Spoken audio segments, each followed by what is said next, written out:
We're in the Vayomer, Hashem Avram, Lecha, Lecha, Ches, and we're in the middle of chapter 3.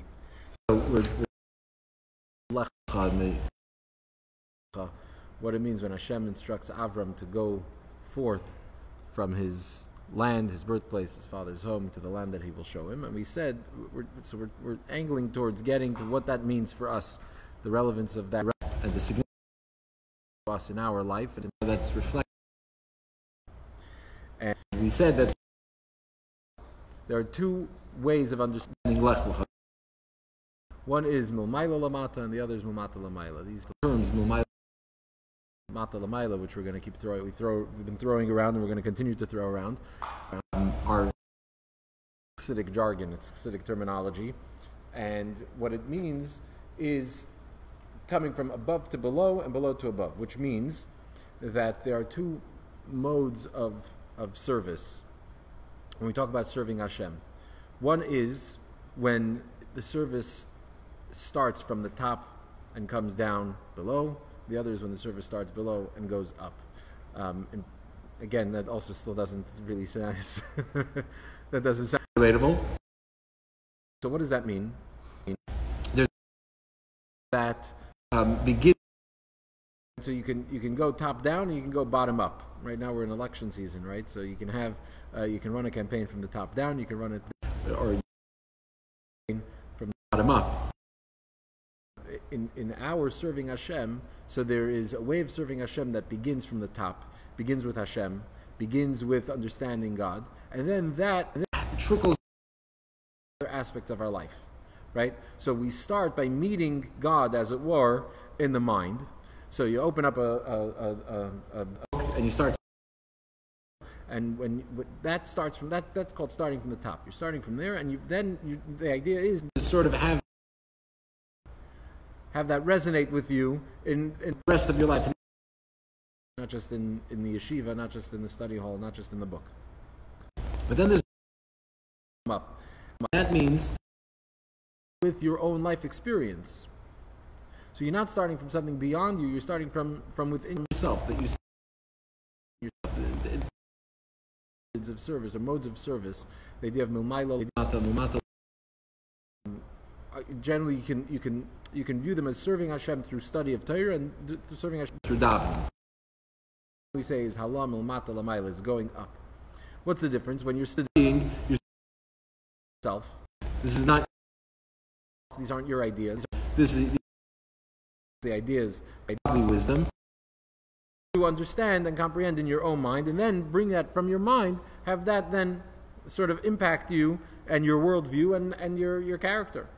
But then you have davening, which goes the other way, which is man seeking to connect to God, then trying to relate to man to connect with God. So we start with our own character, trying to sensitize ourselves to godliness, try to be more sensitive to God, and try to find God as He's relatable to us, and then start that journey up. So these are this sort of practical. In this mimer, we're talking about two ways of understanding the of Lecha. Where's he going from? So the first interpretation we gave from Torah, from the Alter Rebbe, is from above to below. This is a very mystical interpretation, and we translated the verse talking about Avram, that Avram, that corresponds to Chachma, to divine wisdom. When you say Avram, Ram, which is exalted, that means the highest level within Chachma. So, and the Alter Rebbe calls that Seichel and Elam Mikol Rayin, the intellect that's completely concealed and hidden, a very high level. And the idea is to go down to Aretz Asher Reka, to the land. What's land symbolize? Land symbolizes Malchus. You have 10 divine attributes from Chachma, the highest level to Aretz, and land, Malchus, not just the higher aspect of Malchus, but the lower level of Malchus. Malchus as it is revealed, as it's knowable, meaning as it is lowered into the next realm beneath it. Okay. So that's the first interpretation. With regard to our service of Hashem, that we, the neshama, the soul comes down from a very high place to the lowest world, in the world where we talking about because it's all part of this season, so it's all obviously related and connected. Besides the fact that Lecha comes right after Noach. Yeah. About the fact that the Neshama comes from on a world that has a raging flood that seeks to distract the soul about its love for God, and so it comes from above to below. And just as with Avram, both historically Avram, who God says, you're going to leave your place, you're going to come to a land I'm going to show you, and there, I will show you your true greatness. Statistically, that Chachma, when it comes down from its highest level into Malchus, God says, Areka, I will show you yourself, you will be revealed. Same is true with regard to the Neshama. The Neshama comes down to this world, and the soul, as a result of is elevated. How do we see that? Just the flood, to this idea of the flood, that not only to disconnect us from God, not only does it not affect us, not only does it not, but when we enter into the Teva, into the ark, which is we enter into service of Hashem, so then what happens? The Teva is elevated as a result. So it's not just that we come down into a raging world, but being in that world and the challenges that come along with life in this world, as a result, we're enhanced. The Teva is elevated, just as the water caused the Teva to rise above the water flow and finally rests on mountains. The same is true with regard to the Neshama through coming down to this world. What's that level? That's also alluded to in the word Lech, to go. That the Neshama becomes a mover, it starts to climb, it becomes an achiever, and the levels that it wasn't able to. That's all the first interpretation of Lecha, this idea of coming down from above. So, yeah.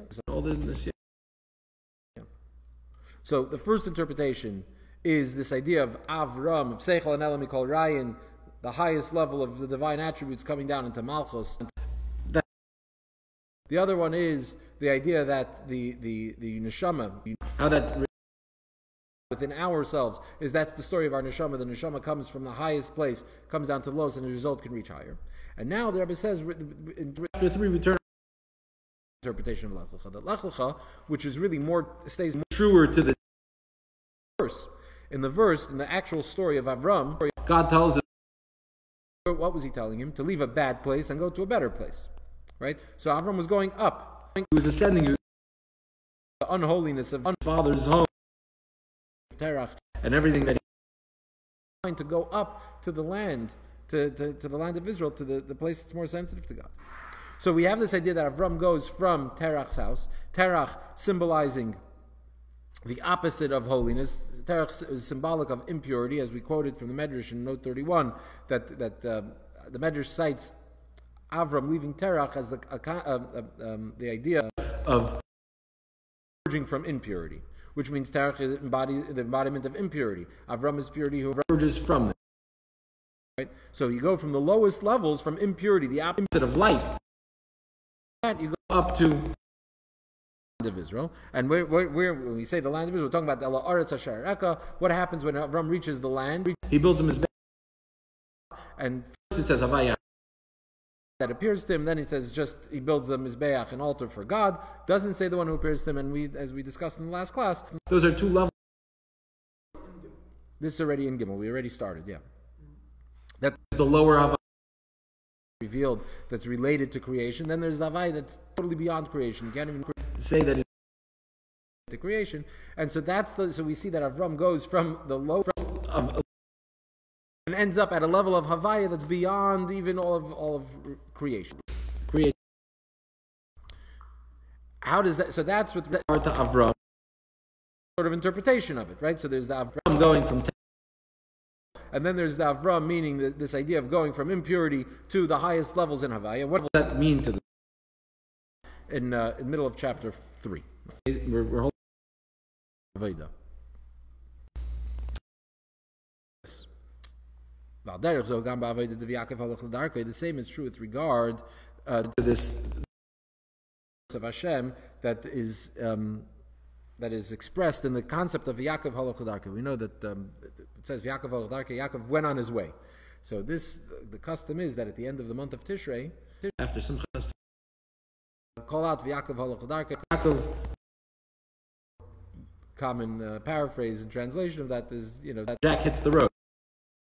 Gets on the road, back to life, right? We had a month of holidays, a month of festivity, a month of celebration, and now it's time to hit to work. So that's V'Yakov Halach L'Darkei. And this is something that applies to all of us. That happens after Chodesh Tishrei. So we're relating this idea. We talked about Avram. We talked about that coming from above to below. Then we talked about the idea of the neshama coming down to this Milmata L'Mayla, Avram going from Terach to the highest levels. And now we're relating this to our own service of Hashem. What does that mean for us? That when we talk about serving Hashem now, moving forward in our daily lives, so there are two ways we can do it. We can either go from the bottom up. Not this going, when we go on our way now after Tishrei, we get to work in our service of Hashem, so it's not only from above to below.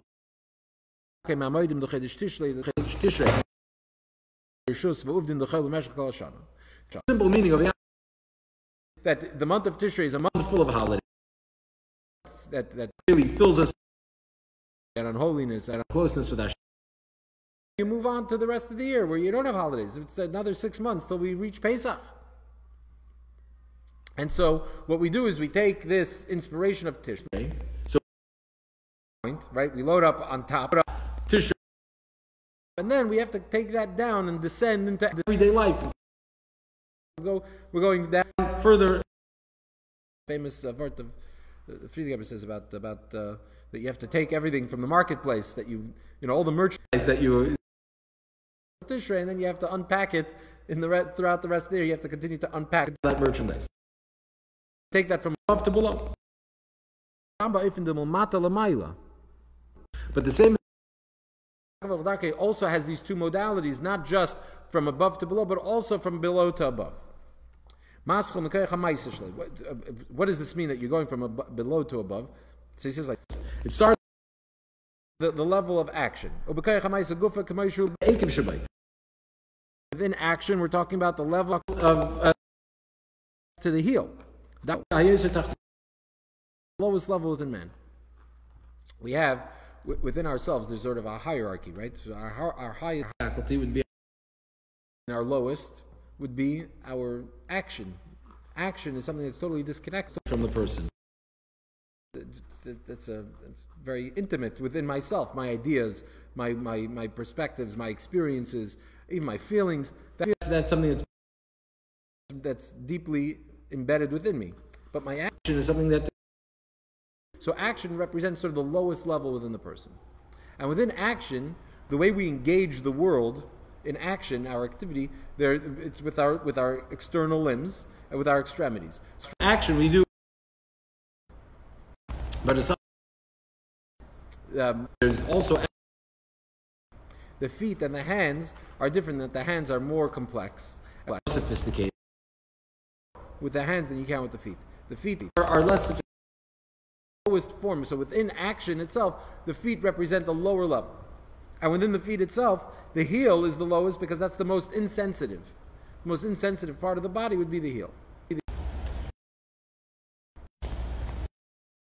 Action in that way. In other words, we have the capacity to think, we have a capacity to feel, we have the capacity to do. Right? These are all abilities that we all possess. Right? Exist within our souls. And then they find expression in the body. Right? Faculties are your highest faculty. Well, it's your will, but your highest faculty would be your intellect. Right? Where is that expressed? Where do we see? Where does the thinking take place? It takes place in the mind. Beyond that, you have your capacity to feel. Where does the feeling take place? It takes place in the heart. Right? I mean, a person standing straight up, which is the way we're supposed to stand, the highest part of the person is the mind. That's the highest part. That's at the top of the body. Right? What's lower than is your action, your capacity to act, which is expressed where? In the hands. right? So we see the body is also structured in a way to reflect the higher faculties, the higher capacities, and the lower ones. So when we talk about action, the lowest way of in action is with the feet. Action seems like the most important part. Okay, we're not talking about what's more important. We're talking about what's higher, what's deeper within the person, what's a higher capacity, faculty within the person. We'll see soon the importance of action and the advantage of action over intellect. We'll get to that in a moment. But within action, doing, higher than doing action with the feet. yeah. In other words, when you do something, so you could do something absent-mindedly. I mean, I do it all the time. But it's very hard to speak absent-mindedly. You need to know what you're saying. Otherwise, you're talking gibberish, right? When you think, you have to be very conscious when you're thinking. I mean, obviously, the mind is always thinking. Sometimes you're more engaged in what you're thinking. Sometimes engagement, you have to be aware of what you're doing. Same is true with or to a lesser extent, you need to be somewhat engaged in what you're doing, right? However, action more than your intellect, you could do disengaged. You could do action absent-minded. I could do something without thinking about what I'm doing, right? People do that all the time, where we do things without noticing, without thinking. You know, there's a story about the Friedrich Rebbe about he tells a father to go on. He walks. During one of the walks, the Friedrich Rebbe, he was a child. He pulled a leaf off of a bush that they were walking past. Actually, the Rebbe Rashab addresses this thing with him. He tells him, you know, took from its source of life for no real reason. So, okay, so that's this story. We can bring about the story, but the point is that you can do something that even has consequences without even noticing that you did it. Engaged in what you did. I just pulled it off. I didn't think beforehand. It wasn't a decision to do it. I just did it.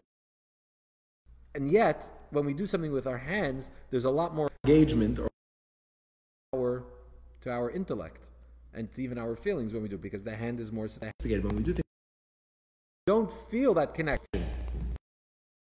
That connection is certainly a lot more even in an activity that you do with the hands. So the more complex and nuanced activities that you want to do, you need to do with your hands. And that less. Okay, so now this. The idea of doing with our hands, or more specifically with our feet, we're connecting it to this idea of this mumata l'mayla. We're starting from action and working our way up. Now, Avram, right? So how do we see from there? What's the parallel? What's the comparison between him leaving to Israel with action? What's the track is like this? About action as it's expressed through the heel, the feet. That is opposite of life. It says in Avos Derbenasan, he quotes note 34, the source cites the source. Avos Derbenasan says that the feet are considered the malach hamaves of the heel is like the angel of death of the body. That's where like death is expressed. Because as we mentioned, death is the opposite of life. There's no sensitivity, there's no feeling to anything, and so that's expressed within the body in the heel, least sensitive part of the body. So we see the same. So if we're talking, it's expressed in the heel. The heel is the opposite of life. Just as we said before about Avram, terach is the opposite of purity. Impurity is synonymous with death, with life. So just as Avram, purity comes from the impurity of terach, the same is true. The life that emerges from the death, the action as it is expressed within the heel. So we see that the parallel. So Misha Maschal Halichasim Umata Lamayla. So this is also feet. You're walking with your feet, right? So that starts when we start the heel, and that's how we start going from below to above. What does that mean? Shapoil mean that you start serving Hashem with the heel, feels or should be sensitive to godliness, to serving Hashem. Because of Avram, as it says with regard to Avram, because Avram listened, and because Avram listened to me, Hashem says. And what's Akev means because, but Akev also means the heel. The heel of in other words, the heel of Avram heard God. That godliness resonated even in Avram's heel. That even his piata, even his heel, was able to be sensitive to godliness. It was in tune with godliness. So what does this have to do with Avram? Avram comparison do we have to Avram Avinu? If Avram Avinu was so great, part of his was able to be sensitive to God. The heel, which is the least sensitive part of the body, even that was sensitive to God. Also, like it's a form of tchias amesim, the idea of a resurrection, that you get life in the lifeless part of the body. But that's Avram Avinu. What does that have to do with us? It's Avram Avinu. Since we find this by Avram Avinu, this characteristic, all of us are given that ability. We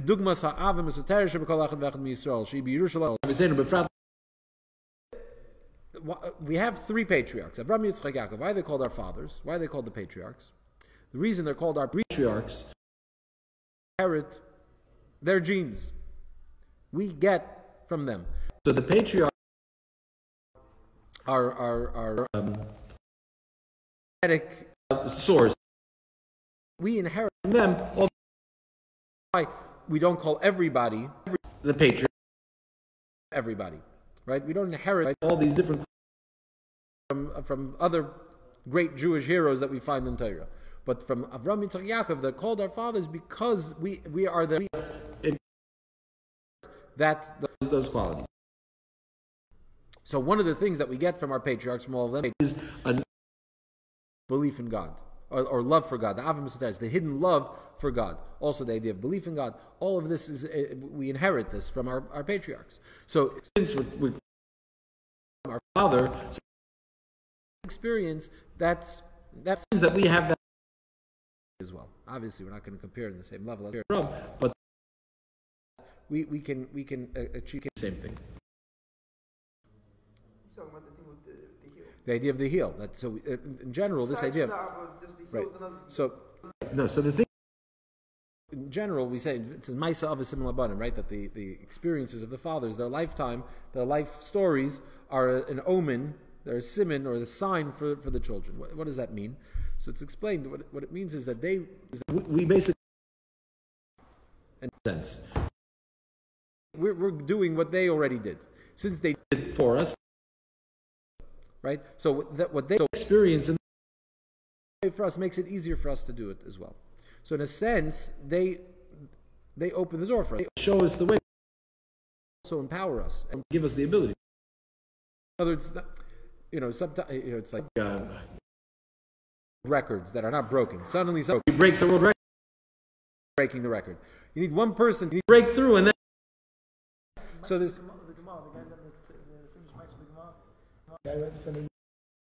The story with the Beis Yosef, yeah. So it's a little bit of a different point. The point is, though, here that not just that the patriarchs show us that it could be done or that this is what's possible. They did it first, so therefore we also have the ability. But it's more than that.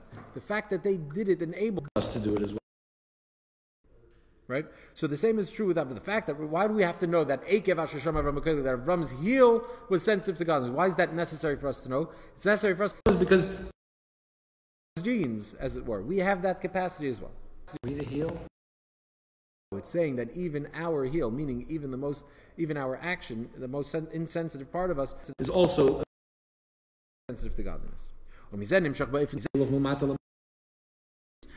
Going from Hashmiya der Herr belikus b'chol hakeichas.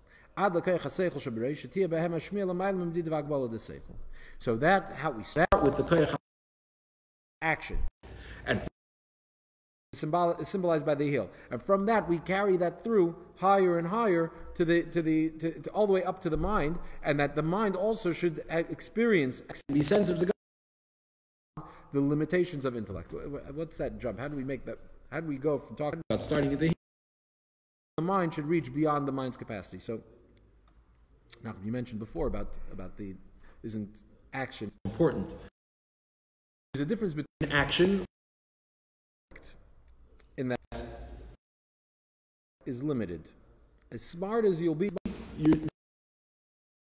how much you'll know. right? Close to infinite, but within a finite capacity to understand. So our intellect is limited. There's only so much. So, not only true like understanding God. well, God Himself that's an infinite pursuit because God is our capacity to understand, right? Our ability to understand. So when we Hashem from a rational point, we want to serve Hashem, and we start with rationality. We start with understanding. Our service of Hashem, since the foundation, the basis for it is our intellect, it's always going to be limited. There's a limit to how much we'll be able to understand. So when we serve Hashem rationally, intellectually, limited service. Limited to how much we understand. Prepared to as much as I understand. I might not ever reach the border because I might not be that doing that. There's a limit to it. There's a cap to it. My service of Hashem is limited. But when we start the other way, when we start from action, from a commitment that is not rational. So here, it's not confined by your intellect. So here it could be limited. It could be limitless. Because what's the cap on doing? I would think it's the opposite. I would think that Because you're only capable of doing what you're capable what is beyond your realm of of ability, but seems more limitless. If you the capacity for Kabbalah's oil, So then intellect isn't involved. then there's nothing you can't do. So in other words, if I asked you to do something for me, and you start to think about it, the more you thought about it, the less you'll be able to do it, right? The more limit you'll. But if you've mastered of obedience, I do as I'm told. So then whatever you're told, you could do. There's nothing you can't do. Right? That go through basic training, and they start, I can do this, so I can do that. And the truth is if they remain stuck in their minds throughout the experience, there's no way they're going to get through the whole thing. The moment you can shut the mind off the mind and become irrational people. We don't mean to become non-intelligent. But what we're saying is to focus on the action. There's nothing you can't do. There's nothing you can't do. That are engaged.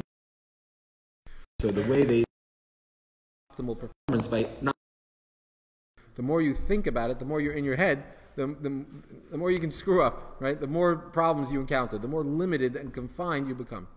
But when it starts with if your mind is not if you're not overthinking, then when we're talking about the service of so then we can even reach higher than the and Hashem in that capacity. In other words, I serve Hashem a full, wholehearted commitment based on rationale, and I carry that into my intellect.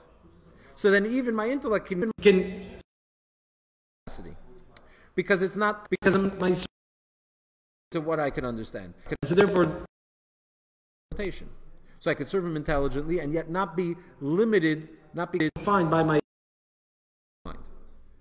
So that's the mata starting from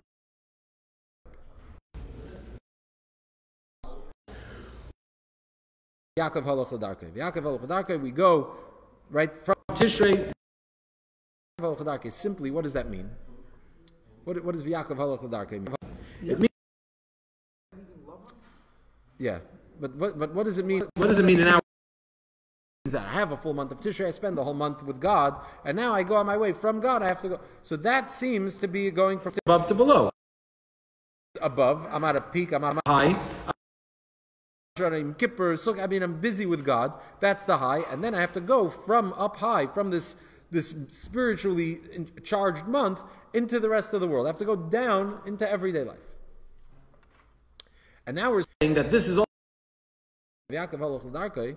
Yaakov also is the root of the word Yaakov is a word is heel. You start with the heel. But what's that? This doesn't seem to have any connection to Tishrei. It seems to be the opposite of Tishrei. Tishrei is starting from above and starting below, and to the rest of the year. And here we're saying that Yaakov Salarke means way up. But then what connection does that follow from Tishrei? Tishrei is the opposite direction, right? So that we'll address in the next paragraph, next class.